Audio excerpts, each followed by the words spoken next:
What's up guys, Aiden here, Ace on Landscaping. Welcome back to another video. Today in this video, I know it's the end of the season. A few weeks ago, we actually went ahead and washed all the equipment. If you haven't seen that video, I'll go ahead and leave a link in the top right hand corner and you guys can go ahead and check that out. But basically in that video, we went ahead and washed all of our equipment, which was super awesome. It was very dirty. You know, it was due for a wash after the season, after we pushed everything extremely hard this season. Got everything going, you know how it goes. But at the end of the season, before I put those lawnmowers away, I like to give them an oil change as well. When you give them an oil change, that is a very, very important step, and you don't want to mess that up by putting the wrong oil in. So today in this video, we're going to talk about how to do the oil change, different types of oil you can use for your lawnmowers, and how you find out which one's right for your lawnmower. A couple tips and tricks I've learned over the years from changing my oil. So without further ado, let's get into the video. So when picking out the oil you're going to use in your lawnmower, you want to check your owner's manual or looking online for the owner's manual to find what oil specifically you're supposed to be using in your lawnmower. A lot of times they'll tell you in the owner's manual, or you can just go ahead and give your dealer a call. Typically your dealer will know exactly which oil you need to do. But I would recommend checking your owner's manual even regardless what the dealer says, just because sometimes the dealer, you know, they're managing, you know, hundreds of different lawnmowers. Say they're a Toro, Skag, and Walker dealer. Think about it. Skag's got at least 5 different types of lawnmowers. Toro's got at least 10 probably. And Walker's got, I think, 4 or 5. So right there, that's 25 different just zero turns and stand-ons that they're managing. Then they got all the push mowers too. So they're managing at least 100 different mowers. It's very easy for them to get mixed up which oil goes with which mower and tell you the wrong information. Not saying they do that all the time, but I'm saying it could happen. So I would double check whatever they say. Just go ahead and double check. Make sure you have the right facts going. And to begin your oil change, the first thing you want to go ahead and do is take your lawnmower out of your garage or open the door and start it up if it's a tractor or a zero turn, something like that, or just pull a cord, give it a start for a push mower. You want to warm that oil up, get it moving through the engine so it flows out of the tank a lot easier when you go ahead and dump it out. I know when it's a little bit colder, you might miss some in the tank. So when it's warmer, it'll flow a lot nicer when you try to dump it out into whatever your container of choice. So we're gonna change the oil in this lawnmower on Garrett's wonderful white tarp.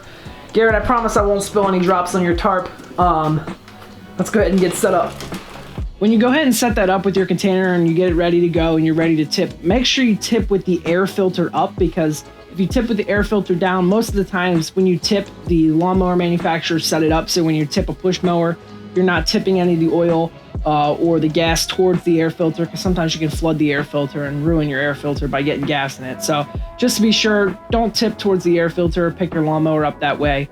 Make sure you undo the spark plug, because if you're reaching underneath to pick up the deck, you don't want anything to happen.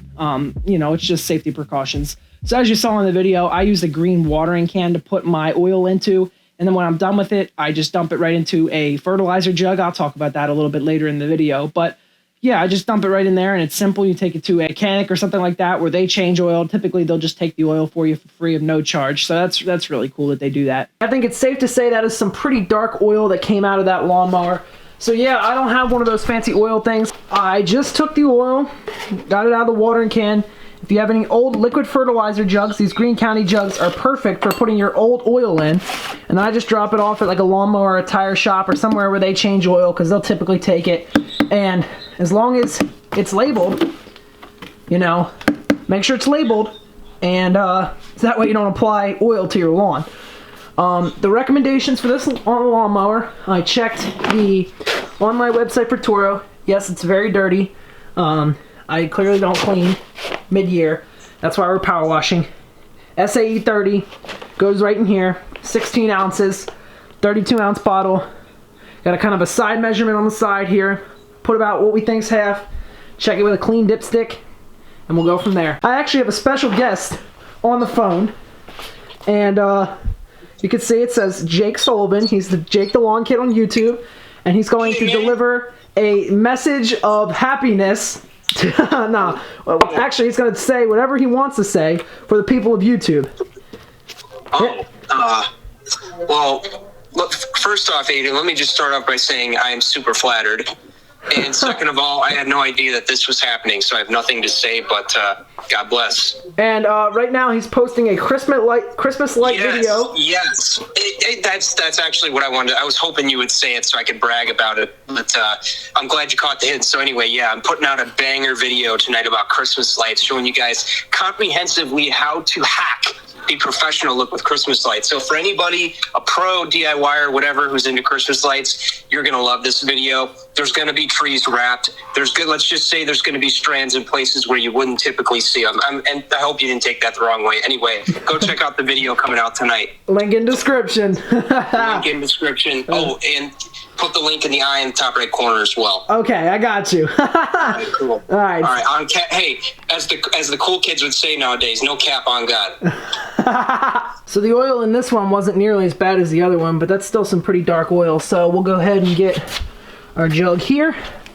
dump the oil in, we'll fill her back up, make sure all looks good, then it'll be ready for its wash on Sunday. And some may ask, how often do you change your oil? For a residential push mower, you really only need to change your oil once a season. For a commercial guy using a push mower, probably every 50 to 75 hours, so that might be once a month for you. For me, I typically change my push mowers. I'm a little bit more cautious. I probably go twice a year. I'm probably putting no more than, I don't know, 50, 60 hours on my push mowers a year. But my oil, tends to go darker a little bit faster for some reason. So I just kind of keep an eye on it, monitor the oil levels throughout the season, make sure everything looks okay. Every once in a while, I'll check the push mower, make sure it looks okay. Check the air filter mid-season. Sometimes I'll take a little blower or something like that and blow out the air filter mid-season if I'm doing something dusty. But other than that, I don't really pay attention to those push mowers too often. And then as you guys know, I do have the Toro Titan. We only put about 4 hours blades running. For some reason, the Toro Titan only tracks hours when the blades are on. It doesn't track total engine running hours like most commercial mowers will. This is residential, but most residential mowers will track every hour, whether you have just the engine on or you've got blades on too. For some reason, this doesn't do it. So I have to just kind of monitor it, but we probably have 50, 60 hours on it. So I'm going to probably let it go this winter. And then somewhere time around April, I'll go ahead and give it an oil change, monitoring that kind of stuff. Even though we only cut for probably about 4 hours this year, we didn't really have any lawns down here at my mom's house, but we'll be taking the Titan up to my dad's next year. Be picking up some lawns up there.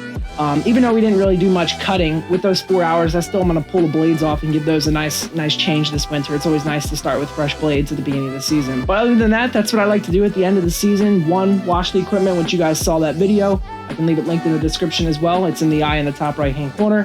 1, wash the equipment. 2, change the oil and check the air filter and the spark plugs. Spark plugs are good because I know these mowers are only a couple years old. They're sparking just fine. I took the plugs out. They look completely fine. Other than that, I just stick the push mowers in the place I store them. I take them out of my garage just to kind of reduce on stuff that's in my garage during the winter that I'm not using, so I have a little bit more space.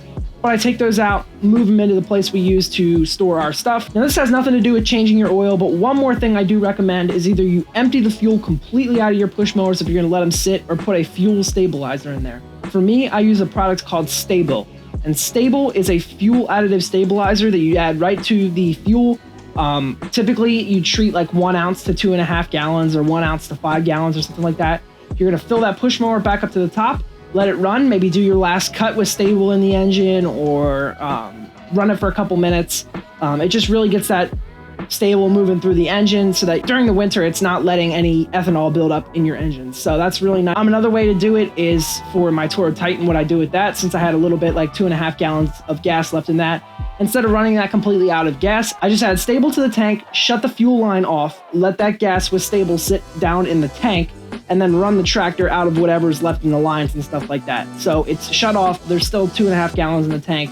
Just there's no gas sitting in the lines, and the gas that's in the gas tank is still all stabilized. As far as gas cans, I make sure there's no gas left over the winter because it's just not going to get used. Sometimes I keep a little bit of 2-cycle on hand for blowers and stuff like that, and weed whackers. I'll occasionally use those during the winter if I need to for projects. I don't have a snowblower that's gas. I have the Toro 60-volt snowblower, so we're all good there. So I don't keep a ton of gas on hand. That's basically all you want to do for winter maintenance. And in the spring, I pull them right back out and they're ready to run. Let me know if you have any other questions. With that, I'm Aiden from Azon Landscaping. Thank you for watching. Hope you guys enjoyed, and I'll see you on the next one. Peace.